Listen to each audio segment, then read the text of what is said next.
அனைவருக்கும் வணக்கம். இன்னைக்கு ஒரு சந்தோஷமான ஒரு விஷயத்த உங்ககிட்ட பகிர்ந்துக்கலாம் தான் இந்த வீடியோ பதிவு. என்ன அப்படின்னா, தம்ப்நெயில் பார்த்திருப்பீங்க, கனவில் தோன்றிய முருகன் அப்படின்னு சொல்லிட்டு. அது மட்டும் இல்லாம இந்த முருகன் பாத்தீங்கன்னா, நமக்கு கனவுல சில உருவங்கள் வரலாம், சில ஜோதி வடிவத்துல வரலாம், சில கோயிலுக்கு போற மாதிரி கோபுர தரிசனங்கள் மூலமா வரலாம். ஆனா எனக்கு அந்த ஊர் பேரை சொல்லி இந்த முருகன் கோவிலுக்கு நான் போறேன். நானே, என் வீட்டுக்காரு, குழந்தை எல்லாமே போறோம். போய் குலதெய்வ விளக்கு ஏத்திட்டு அதுக்கப்புறம் பாத்தீங்கன்னா நான் முருகனை நல்ல ஒரு அலங்காரத்துல நான் தரிசனம் பண்றேன். அந்த அலங்காரம் இன்னமும் என் கண்ணுல அப்படியே இருக்கு. இன்னைக்கு செவ்வாய்க்கிழமை அந்த விஷயத்த உங்ககிட்ட பகிர்ந்துக்கிறதுக்காக தான் நான் இந்த வீடியோ பதிவுல உங்கள்கிட்ட சொல்ல போறேன். சோ முருகனை பத்தி நிறைய பேர் நிறைய விஷயங்கள் ஷேர் பண்றாங்க, அவங்களோட அற்புதங்களை சொல்லிட்டு இருக்காங்க. சோ இந்த கோவிலுக்கு நான் போனதே கிடையாது. ஒரு விஷயம் நம்ம நினைச்சுக்கிட்டே இருக்கோம் அப்படின்னா அது கனவுல வரும்னு சொல்லுவாங்க. சரி, நான் நல்லா சாமி கும்பிடுறேன், நல்லா சாமியை நினைச்சிட்டு இருக்கேன், அதனால கனவுல வருதுன்னு எடுத்துக்கலாம். ஆனா இந்த ஊர் பேரை சொல்லி இந்த ஊரை நான் கேள்விப்பட்டதும் இல்லை, அந்த மாவட்டத்துக்கு நான் போனதும் இல்லை, எதுவுமே நான் செஞ்சது இல்லை. ஆனா ஏன் இந்த ஊரை எனக்கு அவர் கனவுல சொன்னாரு, ஏன் இந்த கோவிலை பத்தி சொன்னாரு? நான் போகணும்னு நினைச்ச கோவில் பாத்தீங்கன்னா சிறுவாபுரி முருகன் கோயில். அதுக்காக நான் காணிக்கை சேர்த்துக்கிட்டு இருக்கேன். அது நம்ம வீடியோ தொடர்ந்து பாக்குறவங்களுக்கு தெரியும். சோ இந்த கோவிலுக்கு ஏன் நம்ம பேரை இவர் சொல்ல வச்சாரு அப்படிங்கிறது எனக்கு தெரியல. சரின்னு சொல்லிட்டு பாத்தீங்கன்னா, முருகனை தரிசிச்சதுக்கு அப்புறம் கனவுல அம்பாளையும் தரிசிச்சேன். சோ அந்த கோவில்ல நான் இப்ப இந்த வீடியோ பதிவிடுறதுக்கு முன்னாடிதான் அந்த அப்படி ஒரு ஊர் இருக்கான்னு எங்க வீட்டுக்கார்ட்ட கன்ஃபார்ம் பண்ணிக்கிட்டேன். இந்த மாதிரி ஒரு ஊர் என் கனவுல வந்துச்சுங்க, முருகனோட கோவில் அப்படின்னு சொல்லி வந்துச்சு அப்படின்னு சொல்லி சொன்னேன். அந்த ஊர் பேரு எனக்கு காலையில வரைக்கும் நல்ல ஞாபகம் இருந்தனாலதான் நான் சொல்லவே முடிஞ்சுது. சொல்லிட்டு அதுக்கப்புறம் பாத்தீங்கன்னா, நான் அந்த கூகுள்ல சர்ச் பண்ணும்போது அந்த மாதிரி ஒரு கோவில் இருக்குன்னு எங்க வீட்டுக்காரர் சொன்னாரு. அது மட்டும் இல்லாம நம்ம பங்காளிங்க அவங்க வீட்டுல பாத்தீங்கன்னா அவங்க ஒய்ஃபோட கோவில் தான் அது அப்படின்னு சொல்லி சொன்னாரு. எனக்கு ஒரே ஆச்சரியம், அவங்க கனவுல போகாம ஏன் கனவுல வந்தாரு அப்படின்னு நான் சிரிச்சுக்கிட்டே நான் விட்டுட்டேன். அதுக்கப்புறம் அந்த கோவிலை பத்தி சர்ச் பண்ணி கூகுள்ல பார்க்கும் போது தெரிஞ்சது அதோட அற்புதங்கள் எவ்வளவு இருக்கு. இந்த கோவிலுக்கு முருகன் நம்மளை தரிசிக்க ஒருவேளை அழைக்கிறாரோ அப்படிங்கிற மாதிரி எனக்கு தோணுச்சு. இந்த மாதிரி நிறைய பக்தர்களுக்கு உங்க மனசுல தோணி இருக்கும். அப்படி தோணி இருந்தா இந்த வீடியோக்கு ஒரு லைக் பண்ணுங்க. நீங்க எந்த கடவுளை கனவுல பார்த்து நீங்க ரொம்ப இந்த மாதிரி சந்தோஷப்பட்டிருக்கீங்க, அந்த கோவிலுக்கே போன மாதிரி ஒரு ஃபீல் உங்களுக்கு கிடைச்சிருக்கு அப்படிங்கறத கமெண்ட்ல தயவு செய்து சொல்லுங்க.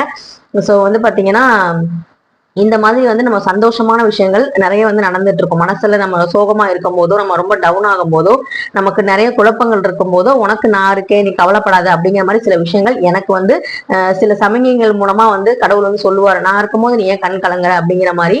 சோ அந்த மாதிரி இந்த விஷயம் நடந்தது. எனக்கு ரொம்ப ரொம்ப ஒரு சந்தோஷமா இருந்துச்சு. நான் ஏற்கனவே சொல்லியிருக்கேன், மாதவிடாய் காலத்துலதான் பாத்தீங்கன்னா எனக்கு இந்த மாதிரி கனவு, சாமி கனவு வரும். அதுக்கு நான் கேட்டிருக்கேன்.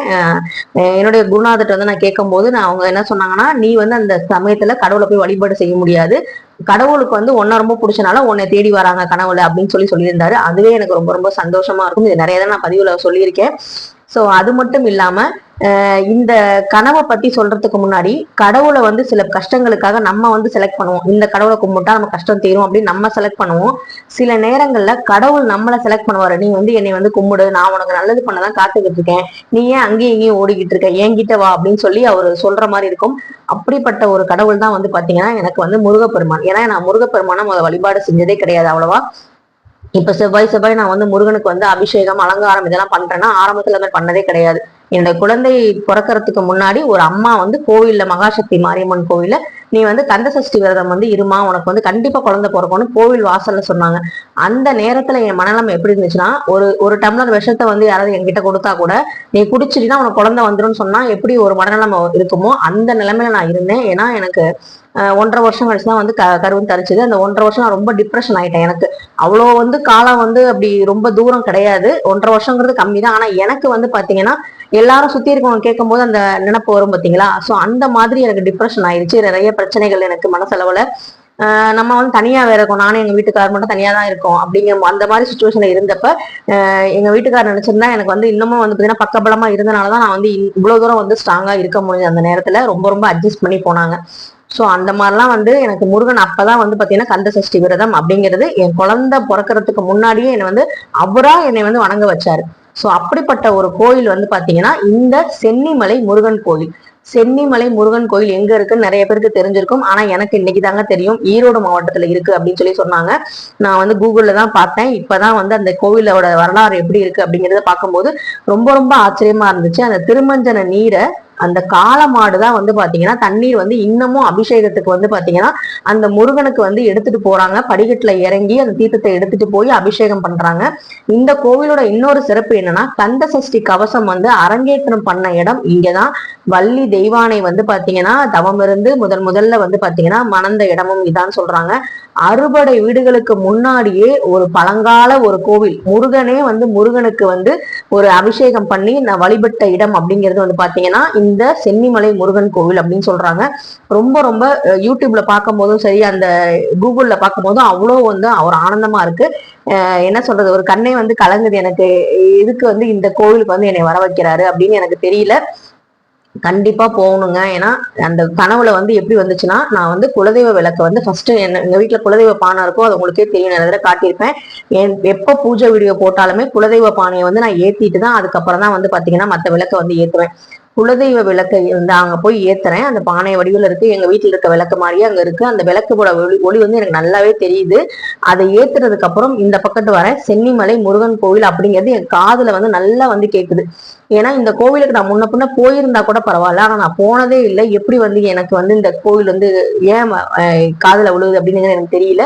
சோ அதுக்கப்புறம் வந்து பாத்தீங்கன்னா நான் முருகனை வந்து தரிசனம் பண்றேன். அவ்வளவு ஒரு அழகா ஒரு அலங்காரம் பண்ணி ஒரு சிரிச்ச முகத்தோட, முருகன்னாலே அழகுதான்.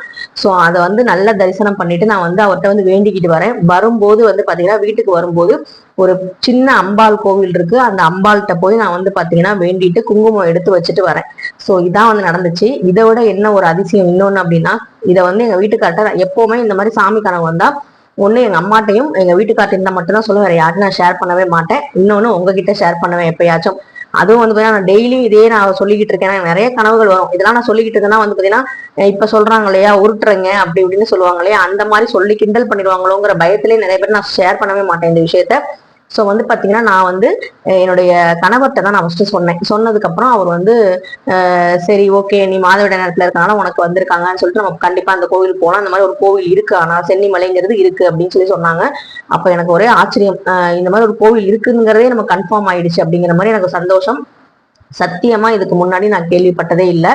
முருகன் மேல சத்தியமா சென்னிமலைங்கிற ஊரை நான் கேள்விப்பட்டதே கிடையாது. ஸோ வந்து பாத்தீங்கன்னா ரொம்ப சந்தோஷமா சரி அடுத்த வீட்டுக்கு அறுபடை வீட்டுக்கு முன்னாடி ஒரு வீட்டுக்கு நம்மளை வந்து முருகப்பெருமன் வந்து கூப்பிடுறாரு அப்படின்னு சந்தோஷமா நான் இருக்கேன். எப்ப கூப்பிடுறாரோ அப்ப கண்டிப்பா அந்த வீடியோ பதிவு உங்ககிட்ட நான் ஷேர் பண்ணுவேன். அது மட்டும் இல்லாம இதுக்கு ஒரு கதையும் சொல்றாங்க. இந்த வந்து அந்த சென்னிமலை பக்கத்துல ஒரு கிராமத்துல ஒரு விவசாயி வந்து பாத்தீங்கன்னா அவருடைய மாடுகளை வந்து பாத்தீங்கன்னா மேய்ச்சலுக்கு விடும்போது அந்த மாடுகள் வந்து பாத்தீங்கன்னா பசுக்கள் வந்து பாத்தீங்கன்னா பால் வந்து சுரக்க முடியாது வரும்போது, அவர் வரும்போது. ஏன்னா பால் வந்து ஏற்கனவே கறந்திருக்க மாதிரி தான் இருக்குது, பால் வந்து இங்க இல்லை அப்படிங்கிற மாதிரி. சரி இப்படியே நடந்துகிட்டு இருக்கேன், என்னதான் பண்றாங்க, மாடை வந்து யாருதான் வந்து பால் கறந்துட்டு போறாங்கன்னு நம்ம வாட்ச் பண்ணணும்னு சொல்லிட்டு பின்னாடியே ஒரு நாள் போயிருக்காரு. அப்ப போகும்போது ஒரு புற்றுல வந்து அந்த பசு வந்து நின்று அதுல வந்து பாத்தீங்கன்னா பால் வந்து சுரக்குது. அப்ப அந்த புற்றை போய் வந்து பார்க்கும்போது பாத்தீங்கன்னா அதுக்குள்ள வந்து முருகனுடைய சிலை வந்து இருக்கு. மேல வந்து பாத்தீங்கன்னா நல்ல அலங்காரத்தோட அழகா வந்து இருக்கு. கீழே வந்து பாத்தீங்கன்னா இடுப்புக்கு கீழே வந்து சிரிஞ்சு போயிருக்கு. அதை வந்து நம்ம வந்து சிற்பியை வச்சு செய்யலாம்னு செய்யும் போது அதை வந்து செய்ய முடியல. அது வந்து ரத்தம் வந்து பீறிட்டு வந்திருக்கு. சோ வந்து பாத்தீங்கன்னா இதை பார்த்ததுனால அந்த முனிவர் ஒருத்தர கேட்கும் போது இந்த வந்து முருகன் வந்து அது அப்படியே இருக்கும்னு நினைக்கிறாரு, அதை ஏதோ நீங்க பண்ண வேணாம், அப்படியே வந்து பிரதிஷ்டை பண்ணி நீங்க வழிபாடு செய்யுங்க அப்படின்னு சொல்லியிருக்காரு. இது வந்து அந்த கோவிலோட வரலாறுன்னு சொல்லப்படுது. சோ ரொம்ப வந்து பாத்தீங்கன்னா எனக்கு வந்து ரொம்ப கதைக்கும் போது ரொம்ப சிலுத்து போச்சு. பசுவோட அந்த அபிஷேகத்தை வந்து அங்க இருந்து ஏத்துக்கிட்டு அது மூலமா வந்து பசு மூலமா அந்த கருணை கடல் வந்து பாத்தீங்கன்னா நமக்கு வந்து இந்த உலகத்துல வந்து நம்ம காட்சி கொடுத்து நம்மளை வந்து ஆசீர்வாதம் பண்றதுக்காக இருக்காரு. நீங்க யாராவது சென்னிமலை முருகன் கோவில் போயிருக்கீங்க, அந்த முருகனை தரிசிச்சிருக்கீங்க, அந்த காளமாட அபிஷேகம் பண்றதை வந்து அந்த அபிஷேக நீரை கொண்டு வரதை வந்து பாத்திருக்கீங்க அப்படின்னா தயவு செய்து கண்டிப்பா கமெண்ட்ல சொல்லுங்க. நானும் சீக்கிரமா அந்த சென்னிமலை முருகனை போய் மலை மேல போய் தரிசனம் பண்ணணும் அப்படிங்கிறத நான் வந்து வேண்டிக்கிறேன்.